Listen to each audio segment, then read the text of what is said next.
Hey, welcome back to Wax and Relax, the Vinyl Listening Room. My name's John, and it's been a little bit since we were on YouTube. I think the last one showed up in March. It's now May, so it's been a couple of months. A little crazy around here. Got a lot of stuff going on. We had some work done to the house last year, and the floor became destroyed because it was a poor product. So they had to start all over again with the floor, and redid the floor in the entire house. And so everything in our house ended up here in the studio. So I couldn't get to the records. I couldn't get to do anything that had to do with my studio here. So hence no videos. Also been busy with other stuff. I'm in two bands now. My regular band, Old Rage, is carrying on, doing their thing. And I joined my daughter's band, Mulligan Road, which is a Celtic and Americana group. And believe it or not, I'm playing percussion, which is funny. But I play an Irish bodhrán, and also kind of putting together a cocktail drum set to play the stuff that's not Irish. So having some fun with that, but super busy, lots of stuff going on, and I just didn't get to be able to get in here to make some videos and to really do much in terms of listening to some vinyl. Also with the band, we did a Ramones tribute not long ago, and that took a lot of preparation. And this last week, we did the thrift store prom as a DJ at one of the places where I have a regular gig. So that kind of kicked off the idea with something fun, lighthearted to get back in the swing of making videos. So I figured I'd do a baker's dozen of records beyond the hits from the 80s. Lots of records that suffered from having one real big hit and no one bothered to listen to the rest of the record because the single was huge, and a lot of good music was missed because of it. So, getting right into it, Thomas Dolby, Golden Age of Wireless.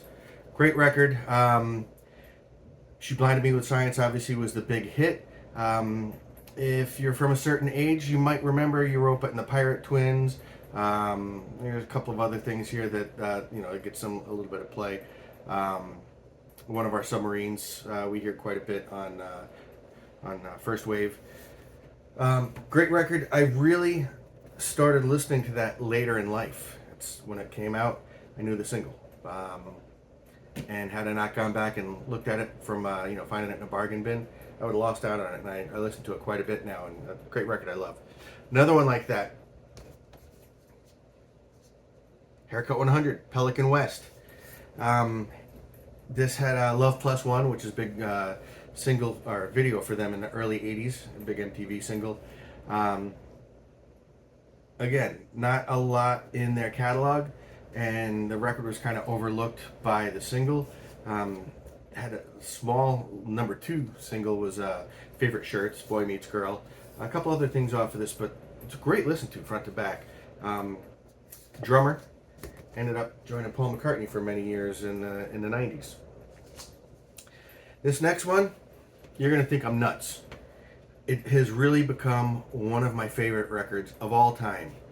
And oddly enough, it's as soon as you get used to the voices, you realize it is a fantastic reggae record. Talking about Musical Youth. The Youth of Today, Pass the Dutchie. Was a cover song, obviously. They changed the lyrics a little bit, but the rest of the album is really, really good. And I picked up this on cassette, actually in the late 80s. 99-cent bin because it had a single on it, and somebody passed it on, and I got it, 99 cents. I've always been big into reggae, and as I played it more and more, I really became a huge, huge fan. And every moment on this record, I sing it front to back. Great stuff. Really great record. Another one of those, late to the party on. I knew the singles, but it wasn't till I picked it up and played The Lexicon of Love by ABC that I realized that, just a really, really cracking record. Martin's got a fantastic voice. In fact, you'll see a thread that happens on a lot of these, where some of these the British guys, they didn't go the punk route. They went straight into crooning. I don't know, maybe sort of a new wave Jim Morrison type of thing. But yeah, great records. Going to Canada for this next one.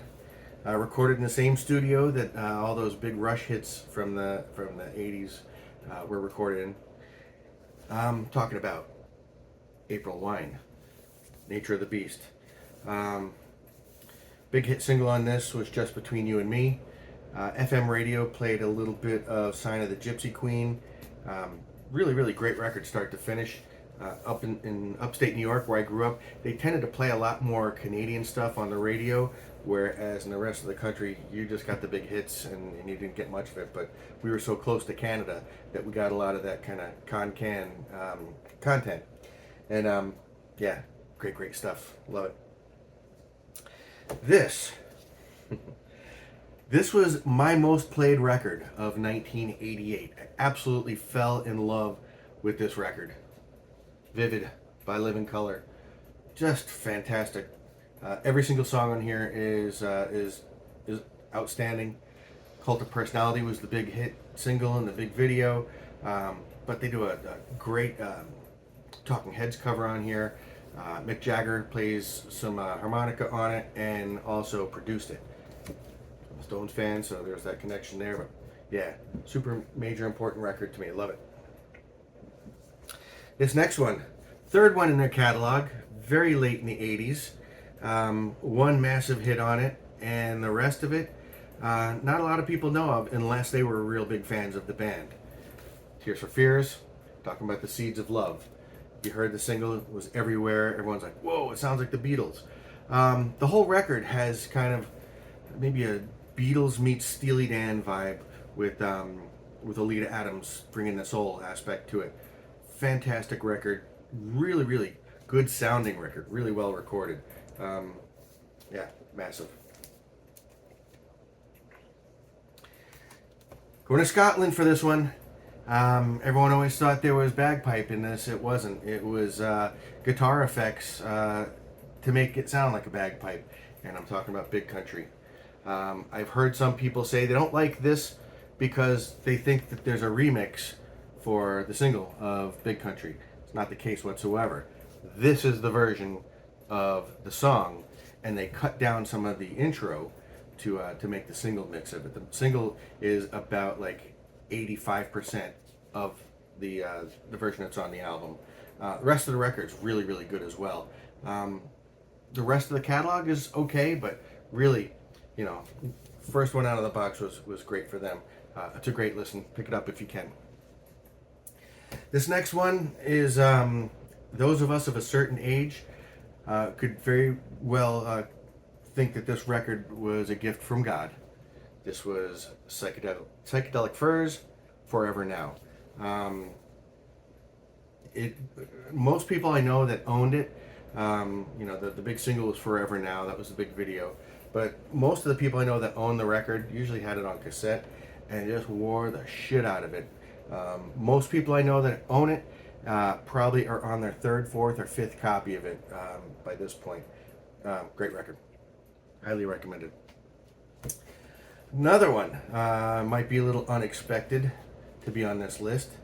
The big hit single was kind of goofy. You hear it at baseball games and stuff like that. But you hear Bang the Drum All Day, Todd Rundgren. But this is the ever popular Tortured Artist Effect.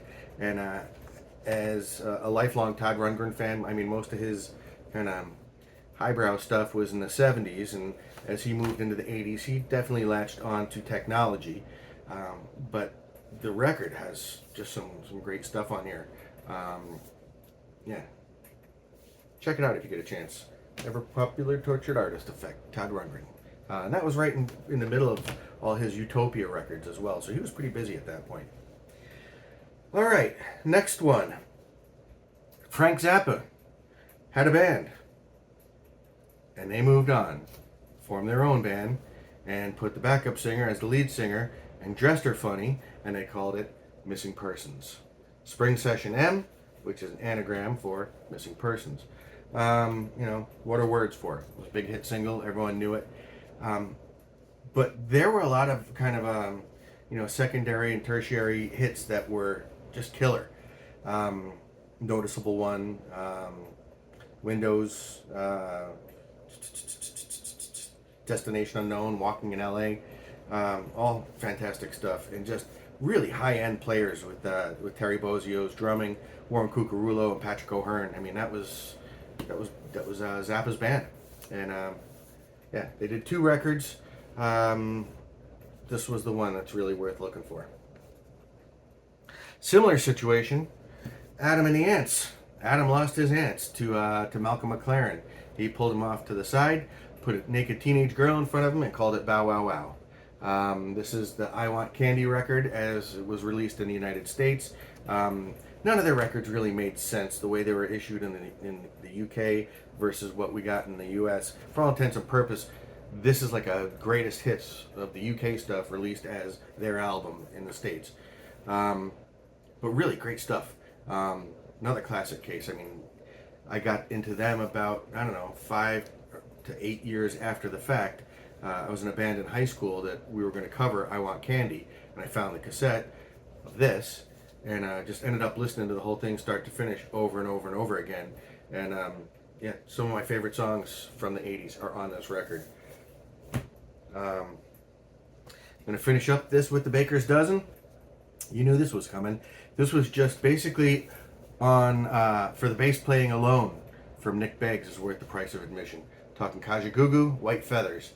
Yeah, kind of one and done for them. They were a really, really good band. Management sort of pulled them apart. Jealousy and envy and sloth and all the other 7 deadly sins. It's too bad because they had a lot of potential. Obviously, when Lamal left, went and had another big hit with the Never-Ending Story or whatever the hell that thing was. But yeah, too bad. A lot of potential, unfulfilled. And that, my friends, is my Baker's Dozen of records from the 80s beyond the hits. One big hit single. The rest of the records sort of suffered in obscurity because of it. Hopefully, with the dollar bins and $5 bins of the world, you might find some of these. Might enjoy them. Add them to your collection. Let me know which ones you like. Let me know if there's some that you like that I didn't put on my list. I mean, we could have gone all over the map. I really wanted to do 80s because I had just done this 80s prom gig, and I played a lot of this stuff and just thought it was pretty cool. But I wanted to get back onto YouTube, let you know I'm still around. I'm still doing videos. I still want to get some more subscribers because I'm not quite to 100 yet. I need your help to get me up there.